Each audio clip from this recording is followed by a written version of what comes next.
The next question is expression for torque in terms of moment of inertia. ये जैसे हम लोगों ने इसके पहले वाला ऑलरेडी डेरिवेशन किया है, बिल्कुल सिमिलर लाइन पे ये डेरिवेशन भी चलता है.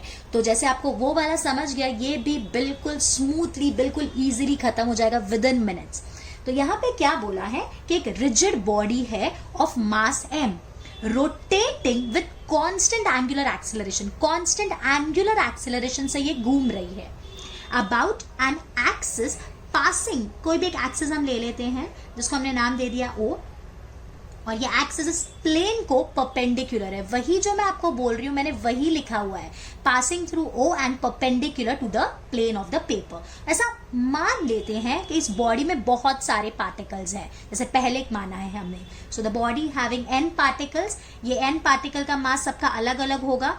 इस पार्टिकल का मास m1 है, इस पार्टिकल का मास m2 है, इस पार्टिकल का मास m3 है, mn. तो मैं mn ले लेती हूँ 3 की जगह. ओके तो इसकी इससे डिस्टेंस जो है, परपेंडिकुलर डिस्टेंस r1 है, इसकी परपेंडिकुलर डिस्टेंस r2 है, और इसकी परपेंडिकुलर डिस्टेंस rn है.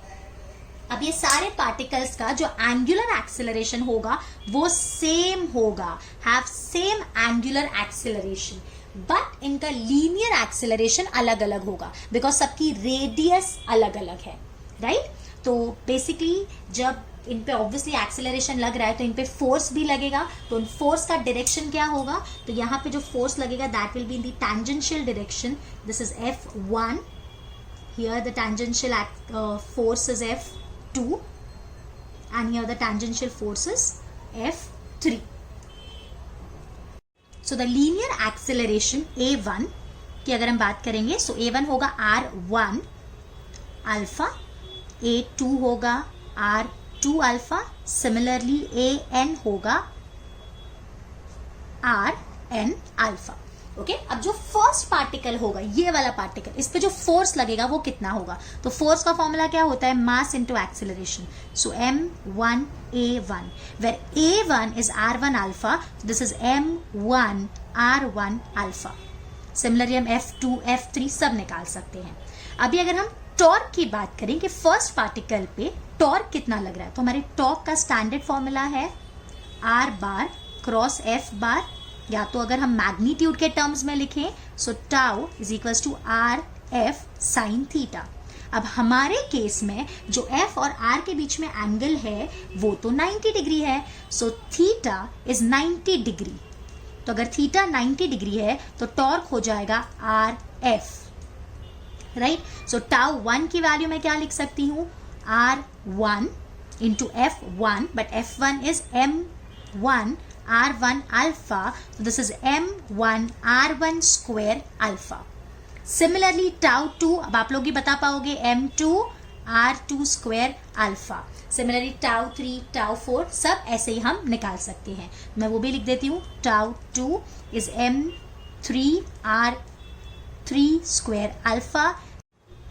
Tau n is mn rn square alpha.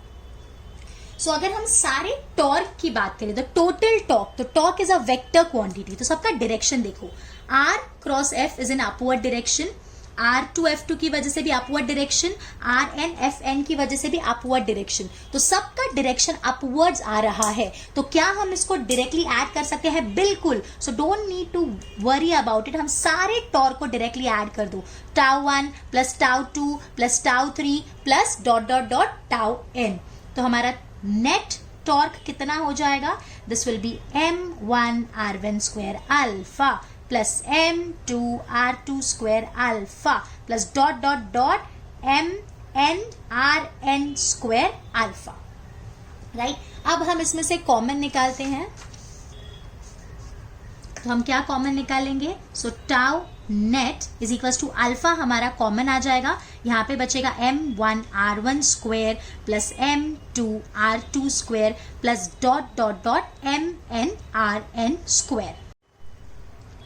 Now as we know कि ये क्या होता है, यही हमारा इनर्शिया होता है. So inertia is m1 r1 square plus m2 r2 square plus dot dot dot mn rn square. तो हम यहाँ पे क्या लिख देंगे, tau net is equals to I alpha. So this is the net torque on a rotating body. देखा कितना easy है. जैसे जैसे आप मेरे डेरिवेशन देख रहे हो, एक एक बार रीड करो पीडीएफ जो मैंने आपको दिया है, और उसके बाद इसको लिख के देखो एंड सी इट्स डन. आपको खुद को बिलीव नहीं होगा कि इतनी जल्दी आप पूरा का पूरा चैप्टर कंप्लीट कर रहे हो.